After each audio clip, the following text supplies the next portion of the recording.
네, 12월 24일 목요일 증권통 마감 시황입니다. 오늘 마감이 상당히 아쉽게 나왔습니다. 장중에는 계속해서 2천선에 대한 기대감을 가져갔는데요. 오후장에 좀 낙폭이 커지면서 2천선에서는 조금 멀어지면서 오늘 마감이 기록이 됐습니다. 그래도 수급전이 여전히 기관의 버팀목이 역할을 해주고 있다는 점 긍정적으로 확인이 되고 있는데요. 13거래일째 사자세를 외치면서 외국인이 떠난 빈자리를 좀 확실하게 메워주고 있습니다.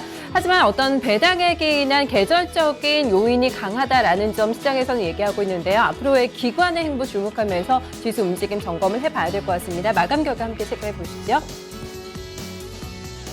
네, 코스피 지수가 2천선 탈환 시도가 나타났지만 오늘 결국에는 지켜내지를 못했습니다. 장마감 한 30분여 정도를 앞두고 그 이후로는 좀 낙폭이 커지는 모습이었고요. 지금 닷새 만에 음봉이 전환이 되면서 좀 조정이 나왔습니다. 1990.65포인트 기록했습니다. 0.4%가량의 하락 흐름이 나왔고요. 길게 좀 장대 음봉이 떨어지면서 장중 고점 대비로는 많이 밀리면서 오늘 좀 아쉽게 장이 마감이 됐습니다. 하루 동안의 흐름 같이 보실까요? 네, 분봉 차트 보신다면 오늘 고점과 저점의 갭이 상당히 크게 벌어졌습니다. 오늘 2009포인트까지 10시 반 구간에 고점이 나왔고요. 고점 대비해서는 한 20포인트나 내주면서 좀 아쉽게 상당히 마감이 나왔습니다. 장 후반으로 갈수록 계속해서 세력이 소진되는 모습 확인이 되고 있는데요. 결국에는 저점을 기록을 하면서 오늘 마감 종가 나왔습니다. 네, 수급적으로는 외국인의 매도가 좀 부담이 됐습니다. 장중에 매수를 하다가 매도로 전환이 된 점 오늘 지수 낙폭이 커진 가장 큰 요인이라고 할 수가 있겠고요. 이렇게 되면서 17거래 연속의 매도세를 지금 나타내고 있는 외국인의 행보, 기관 쪽에서는 받쳐줬습니다. 3,308억 원의 매수 우위가 집계가 됐고요. 투신권은 이 안에서는 어제 오늘 매도하고 있습니다. 2천선 근방에 다가오면서 다시 투신이 매도로 돌아섰다는 점, 이 부분을 확인해 보셔야겠고요. 개인 쪽에서도 3,500억 원 이상의 매도 우위 대응이 나왔습니다. 네, 외국인이 매수했던 섹터 오늘 좀 보셔야겠는데요. 외국인의 매도 강도가 계속해서 좀 줄어들고 있는 상황, 어떤 섹터에 좀 가고 있는가라는 점 확인해 보셔야겠습니다. 자동차 부품주에 대한 매수가 확인이 됐고요. 조선주 그리고 화학주에 대해서도 외국인들이 관심을 가지고 있습니다. 네, 업종별 등락 점검하겠습니다. 먼저 하락했던 업종 확인해 보실 텐데요. 오늘 지수가 막판에 밀리면서 상승했던 섹터들도 후반에 하락으로 전환된 종목들, 섹터들 눈에 띄고 있습니다. 일단은 전기전자 업종 가장 흐름이 안 좋았습니다. 1% 이상의 조정받았고요. 서비스와 의약품 업종, 비금속 광물과 유통업종도 1% 안쪽의 하락 흐름 기록했습니다. 네, 반면에 올랐던 쪽 보시겠습니다. 오늘 상승했던 쪽이 건설업종입니다. 1% 이상의 상승. 그동안 조정받았던 섬유의복업종도 오늘 장에서는 상승하는 흐름이었고요. 이어서 종이목재와 의료정밀업종, 운송장비 업종도 소폭의 상승세를 기록했습니다.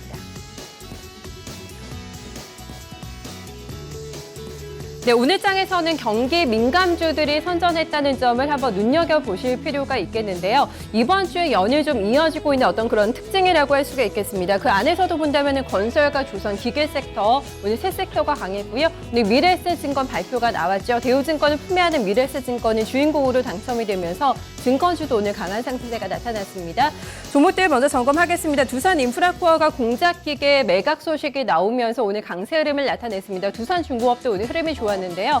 두산인프라코어가 오늘 장중 내내 계속해서 5% 이상의 상승세를 기록을 하다가 역시 장 막판에 좀 밀렸습니다. 0.39% 상승폭이 많이 줄어들면서 5,100원권에서 마감 기록이 됐고요.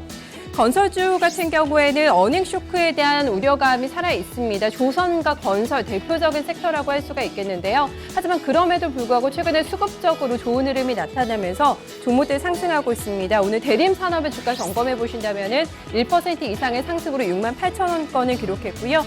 신세계건설 좀 사이즈가 큰 건설주보다는 조금 중소형주 건설사들이 많이 올랐다는 점 특징적으로 점검해 보실 수가 있겠습니다.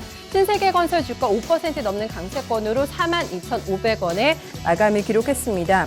조선주 가운데서는 대우조선해양의 흐름이 최근에 좀 살아나고 있다는 점 눈에 띄고 있는데요. 대우조선해양 같은 경우에는 어제 골든크로스가 발생이 됐습니다. 오늘까지의 좀 상승세가 이어지는 모습 5,240원의 마감 주가 기록했고요. 70만 주 가까운 거래량 실리면서 1% 이상의 강세 기록했습니다. 오늘 대우증권과 미래에셋증권의 주가 움직임 점검해 보셔야겠죠. 오전 11시에 발표가 나왔습니다. 예상대로 미래에셋증권이 품에 안게 되면서 이제 자기 자본 7조 원대 초대형 증권사가 탄생을 하게 되는데요. 두 종목 모두 다 장중 내내 상승 흐름을 나타냈습니다. 하지만 고점 대비로는 밀린 모습 특징적이라고 할 수가 있겠고요. 대우증권은 결국에는 하락권으로 반전이 나왔습니다. 1,200원의 종가 형성이 되고 거래가 많이 실리면서 오늘 움직였던 종목이었고요. 미래에셋증권도 1% 상승폭을 많이 줄였습니다. 1% 넘는 상승만을 기록하면서 19,650원을 기록했습니다. 이어서 다음 특징도 확인해 보도록 하겠습니다. 코스피 지수가 최근에 좀 강세 흐름을 나타내면서 52주 신고가를 나타내는 종목들, 랠리를 제대로 좀 즐기고 있는 종목들 어떤 종목일까 궁금하실 텐데요. 한번 보도록 하겠습니다. 현대해상 같은 경우에는 최근에 한 달 동안에 좀 순이익 추정치가 계속해서 상향 조정이 되고 있습니다. 고배당주라는 메리트도 함께 가지고 있는데요. 장중에 오르다가 오늘 조정을 살짝 좀 받으면서 마감이 됐지만 장중에는 신고가 기록했습니다. 오늘 36,000원 선 부근까지 올라서는 모습이었고요. 후장 같은 경우에는 2차 전지 사업 부분에 대한 기대감을 가지고 최근에 순항하고 있는 종목, 거래 많이 실리면서 오늘 외국인 쪽에서 적극적인 러브코 들어왔고요. 5,390원에 마감 종가 기록하는 모습입니다. SOL이 오늘도 어제 이어서 신고가를 다시 경신하는 모습도 눈에 띄고 있습니다. 역시 4분기에 대한 기대감을 가지고 있는 종목들, 실적에 대한 기대감을 가져가면서 81,800원, 오늘까지 1% 넘는 추가 상승을 기록했습니다. 이어서 코스닥 흐름도 점검하겠습니다. 네, 코스닥도 오늘 지루한 보합권의 좀 등락 흐름을 나타냈습니다. 어제 오늘 이틀 연속 은봉이 좀 떨어지는 모습. 이번 주는 역시 좀 코스닥이 전혀 좀 힘을 쓰지 못하고 있는 상황인데요. 656선에서 마감 기록됩니다. 0.4% 3포인트 이상의 조정을 받으면서 역시 은봉으로 마감이 됐습니다. 네, 코스닥의 오늘 하루 동안의 움직임 보신다면 역시 장 후반으로 갈수록 계속해서 좀 몸을 낮추는 모습 확인이 되실 겁니다. 오늘 개장가가 장중의 고점이었습니다. 그 이후에는 수급적으로도 약간 좀 불안정한 흐름이 나타나면서 코스피와 마찬가지로 장주 저점에서 오늘 마감을 기록했습니다. 네, 수급적인 오늘 공백이 좀 느껴졌습니다. 기관 쪽에서의 매도가 상당히 좀 크게 나왔습니다. 어제는 30억 원대 매도에 그쳤는데요. 오늘은 거의 10배 이상 어제보다 상당히 매도 규모가 늘어나면서 237억 원의 매도 우위로 좀 시장에 부담을 줬습니다. 외국인 쪽에서는 방어를 하는 움직임이었고요. 개인 쪽에서는 75억 원의 매도 우위 기록했습니다. 네, 이어서 오늘 외국인들이 사고 기관은 팔았던 종목들 수급적인 좀 엇갈림이 눈에 띄었는데요. 통신 방송업종과 제약업종에 대해서 외국인과 기관에 대치되는 시각이 확인됐습니다. 역시 하락했던 업종 먼저 보겠습니다. 오늘 코스닥에서도 상승 업종보다는 하락 업종이 조금 많았는데요. 섬유 의복 업종이 코스피와는 반대로 오늘 코스닥 시장에서는 밀리면서 2% 가까운 업종 하락률을 기록하고 있습니다. 이어서 방송 서비스 업종과 제약주 그리고 의료 정밀과 통신 방송 업종도 1% 내외의 하락 흐름 기록했습니다. 네, 반면에 상승했던 쪽은 운송입니다. 1% 넘는 상승이었고요. 컴퓨터 서비스, 정보기기, 금속과 종이 목재 업종도 오늘 빨간불 켜면서 마감 기록했습니다. 네, 시가총액 상위 종목군들 움직임 보신다면 이번 주에는 거의 다 지금 파란불이 들어오고 있습니다. 오늘 장에서도 거의 반등 없이 밀리는 종목들이 많이 확인이 되고 있는데요. 대표적으로 바이오주가 좀 낙폭이 커지고 있다는 점 점검해 보실 필요가 있겠습니다. 셀트리온이 오늘 60일선을 이탈을 했습니다. 2% 넘는 조정 받았고요. 메디톡스는 소폭의 상승권 0.7% 올라왔습니다. CJEN은 오늘 증권사에서 긍정적인 리포트 나왔지만 주가 조정이었고요. 파라다이스는 소폭의 반등 기록하면서 1% 넘게 올랐습니다. 어제 7% 넘게 급락했던 코미팜 오늘도 조정폭이 가장 크게 나왔고요. 5.8%까지 하락세 기록했습니다. 네, 코스닥에서는 여전히 개별적인 어떤 모멘텀을 가지고 있는 종목군들로 매수가 집중되는 점 확인이 되고 있는데요. 특히 중국과 관련된 어떤 뉴스가 있는 종목들이 오늘 장에 많이 올랐습니다. 먼저 이 코닉 글로리를 볼 수가 있겠는데요. 중국과 협력 사업을 진행한다라는 소식이 나오면서 오늘 장에 많이 좀 주목을 받았습니다. 상한가 지켜내면서 마감되는 모습 1,350원을 기록했고요.